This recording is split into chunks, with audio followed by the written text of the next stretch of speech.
I hope you guys are doing well with our quarantine. I miss you a bunch. I've been thinking about what I want to do with you during this time of distance learning. I think I want you guys to learn the instruments of the orchestra.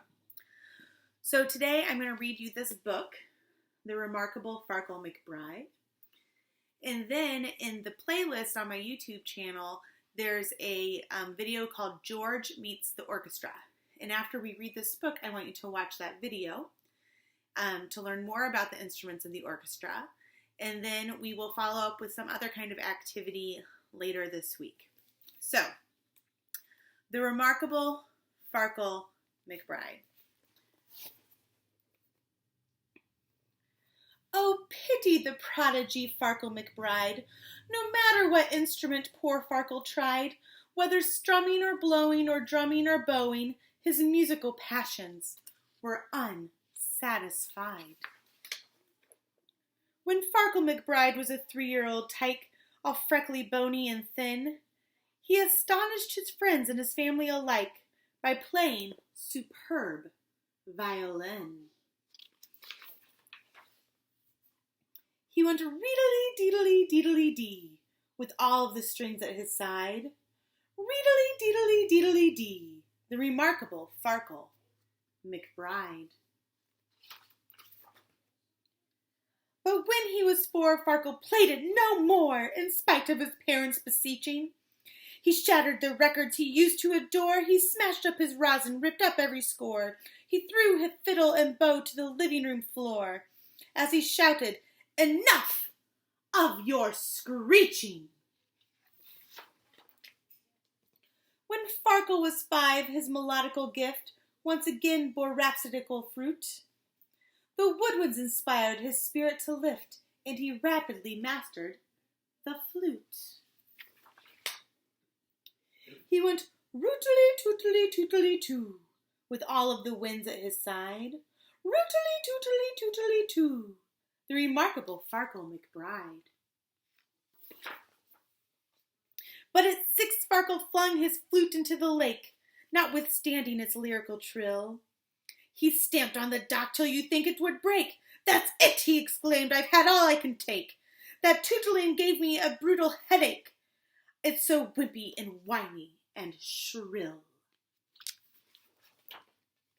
When Farkle was 7, a different sound rekindled his musical flame.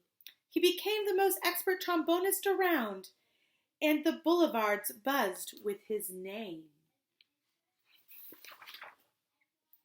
He went roopity-doompity-doompity-doom with all of the brass at his side. Roopity-doompity-doompity-doom, the remarkable Farkle McBride.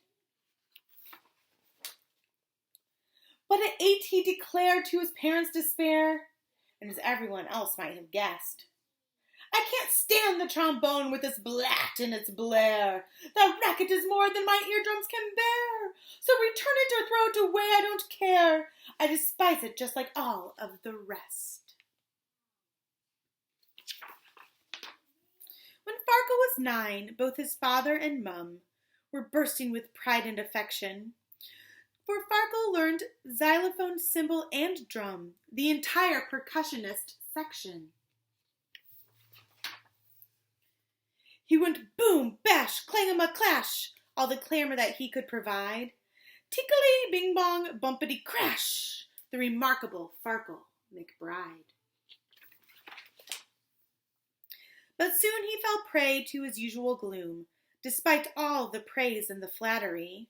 First a sigh, then a sulk, then a frown, then a fume, then an ear-splitting tantrum that emptied the room. "I can't take it," he bellowed, "the crash and the boom, and the clang and the bang of the battery."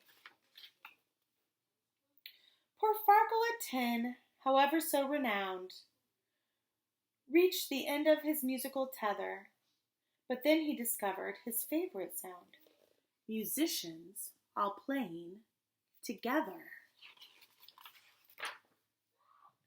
It happened like this. The conductor caught cold on the day of a major recital. "You've got to replace him," young Farkle was told. "Your cooperation is vital." baton and he gave the downbeat, and kaboom! The foundations were shaken by glorious music, bombastic and sweet, that filled up the hall and spilled into the street.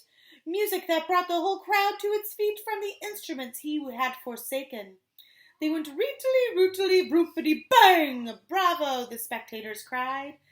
Deedly, doodly, doopity, clang! The remarkable Farkle McBride. Since that sparkly night, Maestro Farkle McBride conducts all the instrument he ever tried. His happy heart sings to brass, drums, winds, and strings, remarkable Farkles at last satisfied. So there are 4 instrument families. There are the winds or the woodwinds. There is the brass. There is the strings. And there is the percussion sections. So, woodwinds, brass, strings, percussion. So when you go to George Meets the Orchestra, you'll learn about those families.